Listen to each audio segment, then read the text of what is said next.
Welcome to code is learning. আমি মোহাম্মদ রেজানুল হক। জাভাস্ক্রিপ্টের prop method মূলত একটা অ্যারের লাস্ট এলিমেন্টকে রিমুভ করে। আর প্রপ মেথডের সিনট্যাক্স হচ্ছে একটা অ্যারের ডট প্রপ। এটা হচ্ছে প্রপ মেথডের সিনট্যাক্স। একটা এক্সাম্পল দেখি, এটাকে কমেন্ট আউট করে দিই। একটা ভেরিয়েবল নিই, ধরুন কালার। কয়েকটা কালারের নাম লিখি, যেমন হোয়াইট, ব্ল্যাক,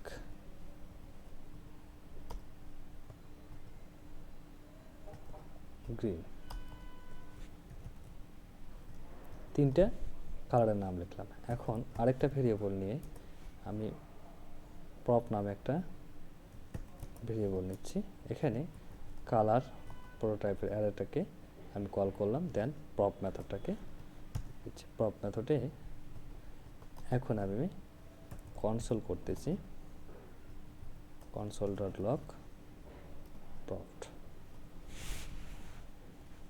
আরেকটা আমি নিচ্ছি, সেটা কালার। এখন যদি আমি এটাকে কনসোল করে রান করি, তাহলে আমরা দেখছি গ্রিন। এই যে কনস্ট্যান্ট প্রপ, এই 4 নম্বরের, এটা আমার কি করলো, কালার ডট প্রপটাকে প্রিন্ট করতেছি। সো কি লাস্ট এলিমেন্টটা রিমুভ হচ্ছে সেটা দেখাচ্ছে। সো লাস্ট এলিমেন্ট আমার কি হচ্ছে, গ্রিন। সো এই গ্রিনটাকে আমাকে রিমুভ করছে, সো গ্রিন দেখাচ্ছে। দেন আমি বলছি আবার কালারটাকে প্রিন্ট করতে। এখানে কালার 3টে ছিল, এখন কালার একটা রিমুভ হয়ে যায়, কি 2টা হলো। সো লেন্থও কমে আসছে। সো এখন হোয়াইট এবং ব্ল্যাক আছে, এবং এই ডাটাটা অ্যারে আকারে রিটার্ন আসছে।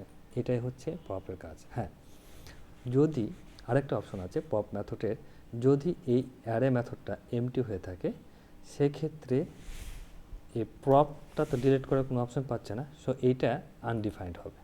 সো আমি ক্লিয়ার করছি, দেন আমি আবার রান করছি কোডটা। এখন আমার কি বলতেছে, এটা আনডিফাইন্ড, কারণ সে রিমুভ করার মতো কিছুই পারছে না, সে খুঁজে পাচ্ছে না, যার কারণে সে আনডিফাইন্ড দেখাচ্ছে। আশা করি প্রপ মেথডের নিয়ে আর কোনো ঝামেলা থাকবে না। থ্যাংক ইউ আমার ভিডিওটা দেখার জন্য।